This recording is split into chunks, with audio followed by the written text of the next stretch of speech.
La matrice, c'était comme pour nous expliquer la philo, mais avec du kung-fu, essentiellement. Fait que ça a fait un divertissement efficace, un bon film. Puis par la suite, étant donné qu'ils ont eu beaucoup de succès, ben ils ont eu après ça la liberté de faire ce qu'ils voulaient dans les films suivants. Puis là, ben évidemment, avec trop de liberté, vient tout le temps des films de merde. Puis ben là, le 2 et le 3 sont vraiment moins bons. C'est pas aussi mauvais qu'on dit, mais c'est pas des très bons films. Puis La Matrice, puis il y avait aussi des lettres vertes. Beaucoup de lettres vertes qui défilaient, descendaient. Puis il y avait beaucoup de Keanu Reeves aussi, je crois. C'est ça, essentiellement.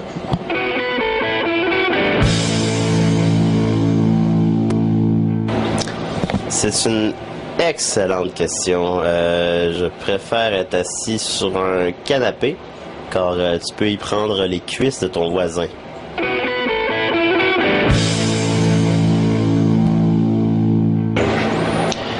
Ben, je suis tout à fait contre, sauf pour cloner des gens dans le but de faire une partie à 4 à Mario Kart 64.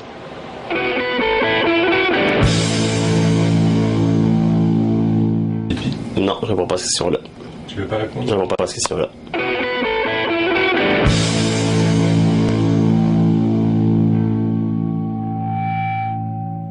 Ben, d'après ce que j'ai vu dans l'album Le Cosmo Schtroumpf, tu peux essentiellement te construire une grosse fusée rouge et finalement te faire droguer par tes amis pour que tu t'endormes dans un sommeil dont tu ne te réveilles pas, qu'ils défassent toute la fusée, qu'ils la reconstruisent dans un cratère qui va s'apparenter à la Lune. Puis là, tu te réveilles, et puis là, tous tes amis sont comme déguisés en gens qui habitent la Lune, en Lucien, je sais pas comment t'appelles ça. Puis là, tu as l'impression que t'es sur la Lune, en lunier, on n'a pas encore, on a trouvé un mot pour ça? En lunaire, mais pas en lunaire. On n'a pas trouvé de mot pour ça. Tes amis sont déguisés en lunaire, puis c'est ça. Après ça, éventuellement, tu te rendors parce qu'ils te redroguent. Ils défont la fusée, ils la refont chez toi. Et toi, tu as l'impression d'avoir voyagé sur la Lune. Et ça n'a coûté rien à personne, à part beaucoup d'énergie et de temps.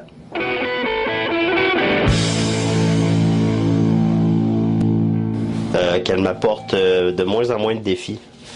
J'aimerais ça ne pas avoir à relever aucun défi et juste à finalement avoir vraiment beaucoup de temps pour faire beaucoup de pistes à Mario Kart 64, essentiellement.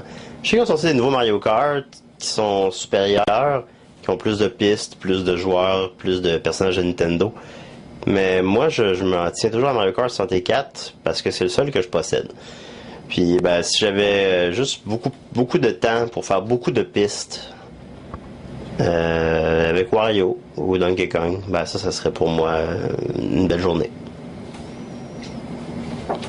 Et alors